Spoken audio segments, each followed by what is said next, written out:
میں یہ نماز پڑھ عبادت کرتا ہوں، میرے ذہن میں گندے گندے خیالات آتے ہیں، اچھی بات ہے، بری بات نہیں ہے، یہ تو اچھی بات ہے۔ حضرت ابو بکر صدیق سے ایک یہودی نے پوچھا تھا کہ ہم عبادت کرتے ہیں، ہمیں برے خیالات نہیں آتے، تمہارے مسلمان کہتے ہیں ہم عبادت کرتے ہیں برے خیالات آتے ہیں۔ آپ نے فرمایا کہ اگر ایک گھر میں 2 کمرے ہوں، ایک کمرے میں سونا چاندی ہو، ایک خالی ہو، ڈاکو کہاں جائے گا؟ انہوں نے کہا جس میں سونا چاندی ہے۔ انہوں نے کہا تمہارے دل ایمان سے خالی ہے، شیطان کو آنے کی ضرورت کیا ہے؟ وہ بھی تو وہی محنت کرتا ہے جہاں اندر ایمان ہے۔ یہ تو درجے کی بات ہے، گھبرانے کی بات نہیں ہے۔ ایک آدمی حضرت علی سے پوچھا، حضرت بھی بڑے گندے وسوسے سے آتے ہیں، فرمایا اچھا اس مرتبے میں تم پہنچ گئے ہو، یہ تو مقام کی بات ہے۔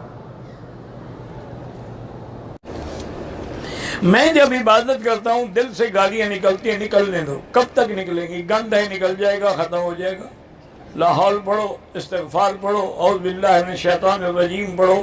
آپ کے دل میں جو گندگی بھری ہوئی ہے آخر اس کی بھی کوئی حد ہے نا، وہ نکل جائے گی، فکر نہ کرو، عبادت کرتے رہو، علاج ہی عبادت ہے۔ بہرحال جو بھی عمل کرو شیطان وسوسہ ڈال، اس کا کام ہی وسوسہ ڈالنا ہے۔ وہ اپنا کام کر رہا ہے، تم اپنا کام کرتے رہو، وہ ڈالتا رہے وسوسہ، تم بھی لا حول ولا قوت الا باللہ پڑھتے رہو، اعوذ باللہ من الشیطان الرجیم پڑھتے رہو۔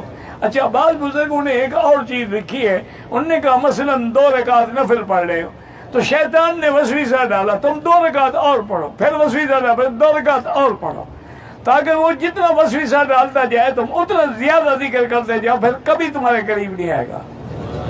ایک دفعہ ایک بزرگ کو اس بدبخت نے وسوسہ ڈال کے بڑے آرام سے سلا دیا، ان کی تہجد قضا ہو گئی۔ بہرحال صبح کی نماز کے بعد سارا دن حضرت روتے رہے، ذکر کرتے رہے، نفل پڑھتے رہے۔ دوسری رات آ گئی، ابھی تہجد کا وقت شروع نہیں ہوا تھا کہ ایک آدمی نے اٹھایا۔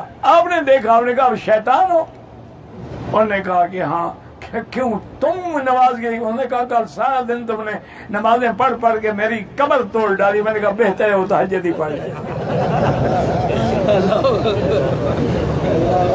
وہ جتنا تنگ کرے نا اتنا ذکر کرو۔